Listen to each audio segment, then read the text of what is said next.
Amén, Padre Celestial. Delante de ti dejamos este tiempo de alabanza, este tiempo de adoración, en donde también abrimos nuestro corazón a ti. Expresamos aquellas cargas quizás con las que llegamos y cantamos de tu bondad justamente recién, Padre Celestial. Gracias porque eres un Dios que se mueve en medio de tu iglesia y te pido también que te sigas moviendo a lo largo de la predicación del día de hoy. Dejamos este tiempo de alabanza en tu nombre, Señor. Amén. Amén, hermanos. Pueden tomar sus asientos. Buenas tardes. Gusto de poder saludarles, de poder vernos después de una larga semana 18. Espero que hayan podido disfrutar con sus seres queridos, con su familia, y si así no fue, que haya sido también un tiempo para poder descansar. Hace un par de domingos ya comenzamos con una serie de predicaciones acerca del Evangelio cuádruple, sobre Cristo salva, santifica, sana y es nuestro Rey que pronto vendrá a buscarnos. Albert Benjamin Simpson, el fundador de la Alianza Cristiana Misionera, fundó esta iglesia, la Alianza a nivel mundial, en el año 1887. Y por su experiencia de vida en el cristianismo representó lo que hoy marca nuestro ADN aliancista, al reflejar a Cristo en 4 elementos simbólicos llamados el Evangelio cuádruple. Aunque esto no define todo lo que es Cristo, pues no podemos solamente encasillarlo en estos 4 puntos. Pero sí sintetiza con cada símbolo un elemento referencial de la centralidad y suficiencia de Él. Es decir, que solo Cristo salva, solo Cristo santifica, solo Cristo sana y solo Cristo es el Rey que pronto vendrá a buscar a su iglesia. Es decir, solo Cristo es suficiente. Ya vimos Cristo salva un par de domingos atrás, que se ve reflejada en la cruz de nuestro logo, representando, ¿cierto?, el sacrificio y resurrección de nuestro Señor en la cruz. También vimos la santificación, Cristo santifica, simbolizada con esta especie de copa, ¿cierto?, que es el lavacro que se utilizaba en los ritos de purificación para entrar al templo, y que ahora también nosotros tenemos que hacer esta purificación, esta santificación diaria del pecado, que Dios nos va a ir revelando a través de su Espíritu Santo qué cosas también tenemos que ir cambiando en nuestra vida. Y hoy Cristo sana, simbolizado con el cántaro que está ahí destacado en la imagen, un cántaro que simboliza este recipiente que contiene aceite que se utilizaba, ¿cierto?, para ungir a los enfermos, y este aceite que simboliza también al Espíritu Santo.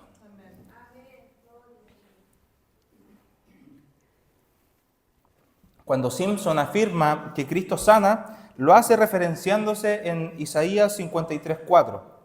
Ciertamente Él llevó nuestras enfermedades y cargó con nuestros dolores. Es decir, este llevó significa que Él lo hizo como sustituto, es decir, en nuestro reemplazo. Además, estas enfermedades o dolencias que dice el versículo en hebreo hacen referencia a que es algo literal, no algo figurado. Entonces, la sanidad también es producto del sacrificio de Jesús en la cruz. Este sacrificio nos trae libertad de espíritu mediante la salvación, libertad del alma mediante la santificación, libertad de enfermedades mediante la sanación, pues Él cargó en la cruz todas nuestras debilidades. Eso es lo que expresa Simpson. Él trata de decir que este sacrificio en la cruz no solamente nos da la salvación y nos reconcilia con el Padre, sino que también trae otras consecuencias para nuestra vida, en la que ahí podemos incluir la sanidad. Las enfermedades no fueron de parte del plan original de Dios. Es decir, Adán y Eva no fueron creados para que sus cuerpos en algún tiempo determinado recibieran alguna enfermedad. Pero sabemos que producto del pecado, la enfermedad surge como castigo por desobediencia a Dios. Esto lo podemos ver en Génesis 3 y Romanos 12. Pablo nos aclara que como nosotros, generaciones después, también somos herederos de aquello. Si la enfermedad solo fuese una condición natural, entonces se debería tratar por medios naturales. Pero como es por causa del pecado, la única forma de erradicarlo es a través de la cruz de Cristo. Algunas razones por las cuales Dios puede permitir enfermedad. Para ver cómo reaccionamos cuando un malestar de salud llega a nuestra vida, como puede ser el caso de Job. Para glorificarse en medio de esta enfermedad, en el caso de Pablo. Porque es un medio para que el creyente medite y se acerque a Dios. También tenemos que algunas enfermedades pueden ser consecuencia del pecado, lo cual Pablo nos dice en 1 Corintios 11, del 29 al 30, que la enfermedad es un producto de haber tomado y participado de la Santa Cena indignamente. En el Antiguo Testamento también el pueblo de Israel, generalmente cuando decían que habían sido salvados, era también una sanación, pues el pueblo asociaba el castigo de una enfermedad a una consecuencia por el pecado. Y última razón que anoté acá, también por el mal cuidado de nuestro cuerpo, un cuidado propio, ¿cierto? De quizás a veces no tomarnos los medicamentos, no llevar una alimentación balanceada, eso también puede ser motivo para que nuestro cuerpo reciba enfermedad. Ahora también la Biblia nos habla de algunas sanidades a través de la reprensión por parte de Jesús, a través de la provisión de dones, el don de sanidad, sanidad por unción, entre otros. Amén.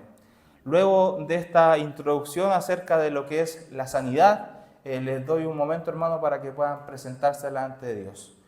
Dios sana y todos lo creemos, porque lo vemos en su Escritura y lo hemos visto en medio de nuestros hermanos también. Para que oremos en dirección, para que este tiempo sea un tiempo en donde el Espíritu Santo se glorifique en total libertad. Y si hay alguien que el día de hoy ha de ser sano, que sea conforme a la voluntad del Señor. Amén, hermanos. Tengan un tiempo de oración.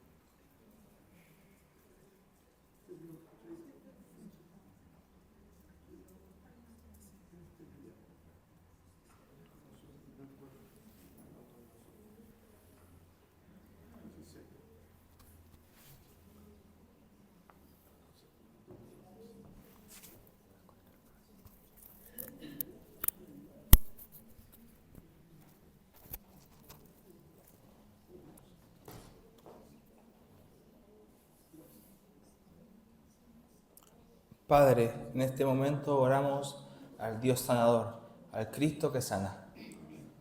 Y te pedimos que escuches nuestras oraciones, Señor. Que abras nuestro corazón, nuestro entendimiento para escuchar palabra tuya en este lugar. Para que a través de tu Espíritu Santo podamos escuchar tu voz. Padre, y si tú has de querer que hoy algún hermano que está en medio nuestro se sane, aleluya, Padre. Porque lo creemos. Porque tú puedes hacerlo, porque tú eres un Dios que sana. El mismo Dios que sanaba en las Escrituras, el mismo Jesús que recorría las aldeas sanando gente, hoy a través del Espíritu Santo sigue sanando personas. Así que, Padre, te pedimos que tu Espíritu Santo se mueva en libertad y que pueda obrar en libertad en el día de hoy. Dejamos este tiempo, Señor, confiando en que tú nos escuchas. En el nombre de Jesús, amén. Los invito, hermanos, entonces a abrir sus Biblias en el libro de Marcos, capítulo 1. Primeramente estaremos leyendo de los versículos 21 al 28. Este relato y el que leeremos después narra el ministerio de Jesús en la tierra y cómo también Él se caracterizó por justamente hacer esto, milagros y expulsión de demonios. Este relato de Marcos nos relata un día de Jesús, desde la mañana hasta la tarde, y luego leeremos lo que hizo a la mañana del día siguiente. Esto ocurre un día sábado, un día de reposo. Marcos 1, del 21 al 28. Mi Biblia tiene por título Jesús enseña en Capernaum. Entraron en Capernaum y enseguida, en el día de reposo, Jesús entró en la sinagoga y comenzó a enseñar. Y se admiraban de su enseñanza, porque les enseñaba como quien tiene autoridad y no como los escribas. En ese momento estaba en la sinagoga de ellos un hombre con un espíritu inmundo, el cual comenzó a gritar: ¿qué tienes que ver con nosotros, Jesús de Nazaret? ¿Has venido a destruirnos? Yo sé quién tú eres, el Santo de Dios. Jesús le reprendió, diciéndote: diciéndole: cállate y sal de él. Entonces el espíritu inmundo, causándole convulsiones al hombre, gritó a gran voz y salió de él. Y todos se asombraron, de tal manera que discutían entre sí diciendo: ¿qué es esto? Una enseñanza nueva con autoridad. Él manda aún a los espíritus inmundos y le obedecen. Enseguida su fama se extendió por todas partes, por toda la región alrededor de Galilea. Amén. Damos gracias a Dios por su palabra, porque podemos tenerla en nuestras manos y podemos leer parte de las cosas que Jesús hizo acá en la tierra. Estos versículos 21 y 22 del mismo capítulo, lo que acabamos de leer recién, nos dice que Jesús estaba entrando a Capernaum y entra a la sinagoga a enseñar. Marco nos comenta que ya se estaban admirando por su enseñanza, porque él estaba enseñando con autoridad. Y agrega un detalle no menor, y dice: y no como los escribas, que eran los que se suponía expertos en la interpretación, ¿cierto?, de la ley, aquellos con estudios formales acerca de las escrituras conocidas. Jesús lo estaba haciendo con autoridad y la gente que estaba dentro de la sinagoga lo sabía. Se sorprendía por la autoridad con la que Jesús estaba enseñando el pasaje que estaba leyendo. Y ese mismo Jesús que aparece ahí, que tenía autoridad, es el mismo Dios que hoy en 2024 sigue teniendo autoridad por sobre nuestras vidas. El mismo Dios que nos puede seguir enseñando, que nos puede orientar, que nos puede corregir en amor, es el mismo Dios, es la misma autoridad con la que se nos narra en la Escritura. Versículo 23, y aparece en esta historia un hombre con espíritu inmundo, un personaje que aparece justamente en ese versículo. No se nos narra si es que era su primera vez asistiendo a la sinagoga o si es que era un asistente recurrente. Lo que sí sabemos es que ese día coincidió, y lo digo entre comillas, con que justamente estaba Jesús en la sinagoga enseñando las Escrituras. Versículo 24. ¿Qué tienes que ver con nosotros?, le dice este hombre endemoniado. Implica un temor inminente al ver a alguien con poder. El demonio se vio en conflicto, como en situación de derrota, de desigualdad. Y como dice Santiago, los demonios creen en Jesús. Y esta es la prueba de ello, pues el hombre endemoniado le dice a Jesús: yo sé quién tú eres, el Santo de Dios. Versículos 25 y 26. Podemos ver nuevamente la autoridad de Jesús ahora puesta en práctica, no solo cuando estaba enseñando, sino que ahora cuando expulsa al demonio. Cállate y sal de él. El hombre, luego de estas convulsiones, gritó y el espíritu salió de él. Dios, como creador del hombre, lo creó para que su Espíritu Santo, su Santo Espíritu, more en él. No para que un espíritu inmundo estuviera dentro de este hombre. Este Dios creador tenía la autoridad como un Dios creador para decirle al demonio que salga del cuerpo de ese hombre que estaba dentro de la sinagoga.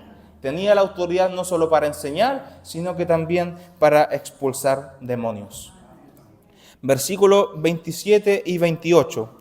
Los presentes dentro de la sinagoga nuevamente se asombraban de la enseñanza y autoridad de Jesús. Y producto de este milagro, su enseñanza se extendió por toda la región. Que es lógico, producto de algún milagro así, de ver a alguien que está enseñando las Escrituras con autoridad en la sinagoga, alguien un poco distinto y que tenía esta autoridad y acababa de hacer un milagro de expulsar el demonio de una persona, era lógico que se iba a correr la voz por la región, que las personas que asistieron a la lectura de la palabra en la sinagoga, saliendo de ahí, iban a contarle a las personas, a sus familias, almorzando, a sus vecinos, lo que acababa de pasar en la sinagoga, que había un hombre, Jesús de Nazaret, que había expulsado fuera un demonio. Ellos contaron lo que Jesús había hecho, y justamente es lo mismo que tenemos que hacer nosotros el día de hoy. No callarnos con las cosas que Jesús hace en medio de nosotros. Amén. Sanó a nuestro hermano Luis, aleluya. Que la población fuera de Hualpén sepa que nosotros tenemos un Dios que sana. Jesús entonces tiene la autoridad para echar fuera demonios, para sanar enfermedades. Solo basta con que Él lo diga y esto va a pasar. En eso creemos, un Dios con autoridad. Acá ya terminó la mañana de este día sábado, una mañana un poco distinta, inesperada para los asistentes a la sinagoga. Jesús enseñó con autoridad y expulsó fuera un demonio. Y el siguiente relato se encuentra en los versículos siguientes, del 29 al 31. Luego de que Jesús haya enseñado, inmediatamente nos dice Marcos, después de haber salido de la sinagoga, fueron a casa de Simón y Andrés, con Jacobo y Juan. La suegra de Simón estaba en cama con fiebre, y enseguida hablaron a Jesús de ella. Y se le acercó, y tomándola de la mano, la levantó, y la fiebre la dejó, y ella les servía. Amén. Había terminado recién Jesús de estar enseñando en la sinagoga, y lo más probable es que hayan ido a la casa de Pedro a almorzar. Va con algunos discípulos y precisamente la suegra de Pedro estaba enferma en la casa. Lucas, en el mismo relato en paralelo, nos agrega que era una fiebre muy alta. Y como Lucas era médico, ese detalle no lo puso al azar, sino que quizás era una fiebre que tenía un grado de complejidad. Versículos 29 y 30. Saliendo de la sinagoga, ¿cierto? Luego del milagro de expulsión del demonio, Jesús junto a un grupo de sus discípulos van a la casa de Pedro, donde estaba su suegra con fiebre, y le hablaron a Jesús de ella. Le hablaron a ella de Jesús, perdón. Y me quiero detener un poco en esta frase. Le hablaron a ella de Jesús. Los discípulos no habían pasado tanto tiempo con Jesús hasta este momento. Fíjense que estamos recién en Marcos 1 y el relato paralelo Lucas 4. Los discípulos, ¿qué le pudieran haber dicho a la suegra de Pedro si es que le hablaron de Jesús? Suegra, este Jesús, ¿se acuerda que le dije que había un hombre que justamente el día en el que yo no podía pescar, que no me salía ningún pescado en la red, este fue el hombre que llegó y llenó la red de pescados? Que me dijo algo así como que ahora yo iba a ser pescador de hombres. Y sabes que recién acabamos de salir de la sinagoga, y en la sinagoga había expulsado un demonio. Este Jesús que está en nuestra casa hoy, Él te puede sanar. Él te puede sanar. Y no es lo mismo justamente que debemos hacer nosotros con algún enfermo. No nos callemos y presentemos a Jesús aún en medio de la enfermedad, pues tenemos testimonios de sobra de que Él sí puede sanar. Versículo 31. Jesús se le acercó a la suegra de Pedro, le tomó la mano, la levantó y la fiebre la dejó. ¡Aleluya! Jesús sana. La reacción de la suegra de Pedro es un ejemplo para todos nosotros. Ella, al ver el poder de Jesús, comenzó a servir a Jesús y a sus discípulos. El versículo dice, y la fiebre la dejó y ella les servía. Inmediatamente luego del milagro de sanación, de que esta fiebre complicada, como dice Lucas, salió de su cuerpo, esta mujer empezó a servirle a Jesús y a los discípulos que le estaban acompañando, que estaban dentro de su hogar. ¿Con qué servicio puede haber sido? Preparar la mesa, preparar algún lugar para que pudieran descansar. Sirvió en la casa, pero les sirvió. Es algo interesante. Ahora entonces, nosotros podemos estar pasando momentos de enfermedad, pero esto no es una excusa para no servirle a Dios, guardando sí las proporciones respecto a las limitaciones que puede tener una complicación de salud. Pero hermanos, yo no tengo ninguna duda que al servirle a Dios en medio de la dificultad de salud, Él se va a glorificar en su cuerpo, le renovará sus fuerzas y también servirá de testimonio para toda la iglesia, para todos nosotros. Y en este punto me recuerdo de la hermana Inés, que ahora se encuentra esperando la resurrección de los muertos. Una hermana que pedía por su salud, pero porque quería venir a la iglesia. En esa dirección ella pedía salud.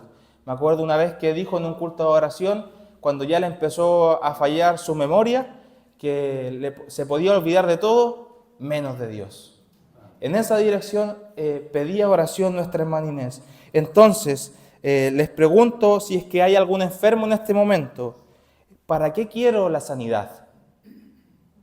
¿Con qué fin le estoy orando a Dios? ¿Con qué propósito le estoy pidiendo a Dios de que yo quiero ser sano?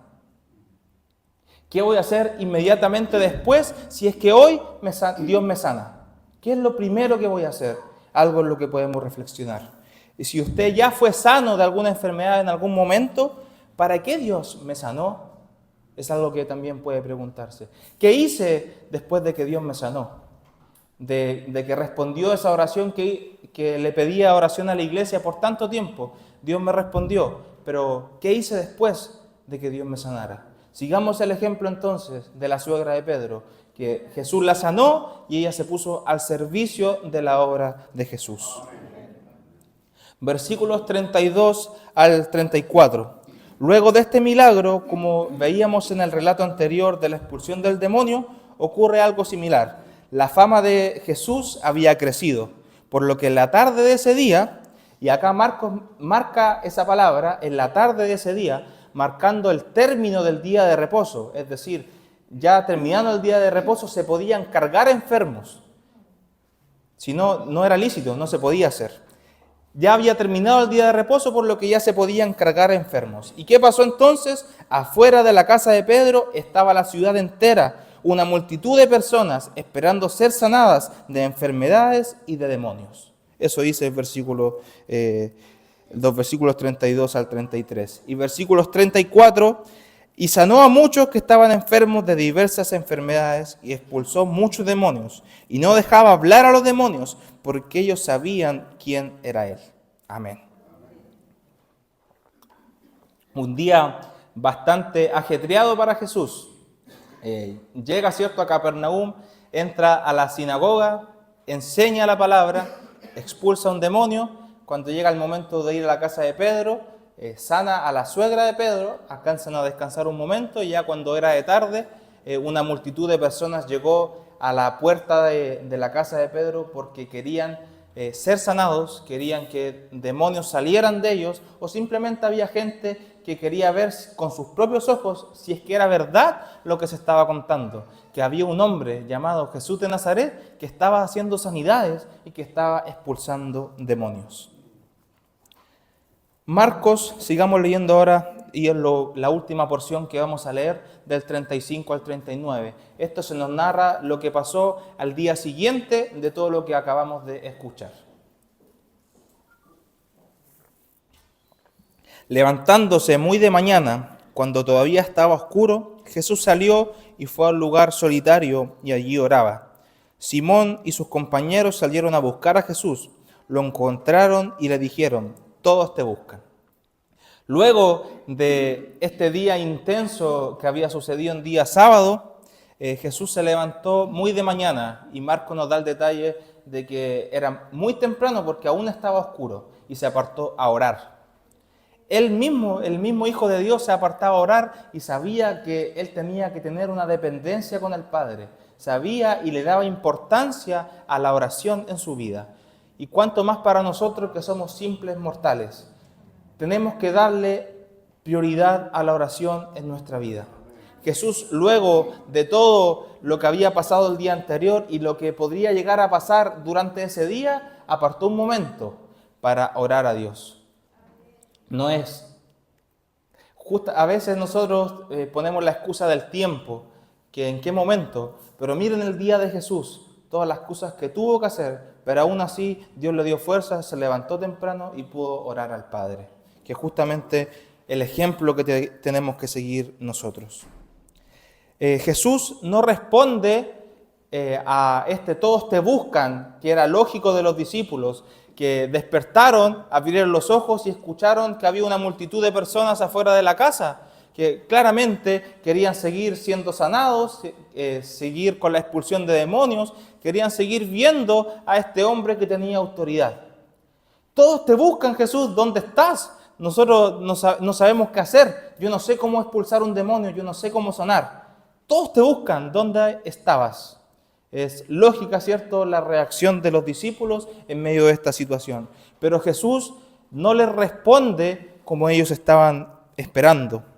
Jesús les respondió, versículo 38, vamos a otro lugar, a los pueblos vecinos, para que yo predique también allí, porque para eso he venido. Y fue por toda Galilea, predicando en sus sinagogas y expulsando demonios. Y acá yo me hago la pregunta, ¿qué pasó entonces con estas personas que llegaron para ser sanadas y no lo fueron? ¿Acaso es un argumento para decir que Jesús no sana? Por supuesto que no. Él es soberano y Él decide a quién sanar y a quién no, bajo su criterio, no el nuestro, bajo su voluntad y no la nuestra. Normalmente, en una situación así de enfermedad, de alguien que no ha sido sanado, como estas personas, surgen preguntas como el ¿por qué? ¿Por qué Dios sana a algunos y a otros no los sana? Son preguntas lógicas que todos podríamos llegar a hacernos en un momento de dificultad de salud. Pero el error está en cuando en medio de este problema de salud, de necesidad física, nuestra búsqueda solo va orientada a la sanidad, cuando el foco de nuestra búsqueda debería ser encontrarse con el sanador. Nuestra relación con Dios, con este sanador, no depende de una sanidad, pues si hubiese sido por eso, el mismo Pablo hubiese dejado su ministerio congelado hasta esperar que Dios lo sanara. No olvidemos la respuesta que Dios le dio a Pablo: bástate de mi gracia, pues mi poder se perfecciona en la debilidad. La única forma de bastarnos solo con la gracia de Dios y que su poder se perfeccione en nuestras debilidades es buscar al hacedor de milagros y no al milagro. Buscar una relación con el Padre, no a lo que Él puede hacer. Al hacedor de milagros, no al milagro. Al que sana y no a la sanación. Me encantaría, yo creo que a todos les encantaría poder decirle a una persona que no ha sido sana el por qué ha pasado. Que Dios nos ilumine y nos dijera esto pasó por esto y por esto otro. Pero no lo tenemos. En todos los casos no lo tenemos. Solo queda refugiarnos en que Dios es soberano y que no deja nada al azar. Y fijémonos en el verbo utilizado cuando se habla de sanidad en los evangelios. Es terapeuo, que significa principalmente servir como asistente, terapón, además de cuidar de los enfermos, tratar, curar y sanar. De esta manera, el Señor es nuestro terapón, es nuestro asistente en el proceso de cuidado de nuestras enfermedades, tal como se ve en la parábola del buen samaritano. Este hombre que vio una persona que necesitaba ayuda, que tenía una condición física, lo echó arriba de un animal y pagó incluso un lugar para que éste se quedara. Una persona que lo acompañó en todo el proceso de su recuperación. Ese es nuestro Dios. Esa también es una interpretación de este verbo de sanación, de curación. No solo una curación instantánea, como lo pasó con la suegra de Pedro, sino que también un acompañamiento a lo largo de un proceso de enfermedad. Así que, hermanos, este terapeuta, Dios, es el que está presente cuando usted tiene que hacerse radioterapia, quimioterapia, diálisis. Es el mismo hacedor de milagros, el que está a su lado cuando le toman exámenes de sangre, cuando le han dado algún mal diagnóstico. Y si Dios aún no lo ha sanado, como le pasó a Pablo, hay esperanza, pues Él le va a acompañar en el proceso. Y si ya no se sanó en este tiempo, cuando estemos en las moradas celestiales, se completará la sanidad en nuevos cuerpos, en donde no tendremos que utilizar ni lentes, ni bastones, ni tomar medicamentos. Un Dios que terminará su obra en cada uno de nosotros. Puede haber sanidades instantáneas, aleluya, y yo creo en eso. Pero también hay un Dios que por sus designios que nosotros no conocemos, no sana a todos. Pero a esos que no han sido sanados, no los desampara. Es un Dios que acompaña como una especie de terapeuta al lado de la persona, esperando, ayudando en este proceso de sanación, en este proceso de enfermedad y de curación. Y vuelvo arriba entonces, meditemos en las razones por las cuales podríamos llegar a tener una enfermedad. Y les hago la pregunta, ¿cómo estamos reaccionando en medio de la enfermedad? ¿Qué está reflejando esta enfermedad sobre nuestro carácter? ¿Cómo Dios se quiere glorificar en esta enfermedad que me está pasando en este momento? Y ahí lo invito justamente a eso, a buscar al sanador y no a la sanidad. Es un medio, dijimos al principio, para que el creyente pueda buscar a Dios. Y hermano y hermana, en este proceso de enfermedad hay que acercarse a Dios. Hay que meditar en Él.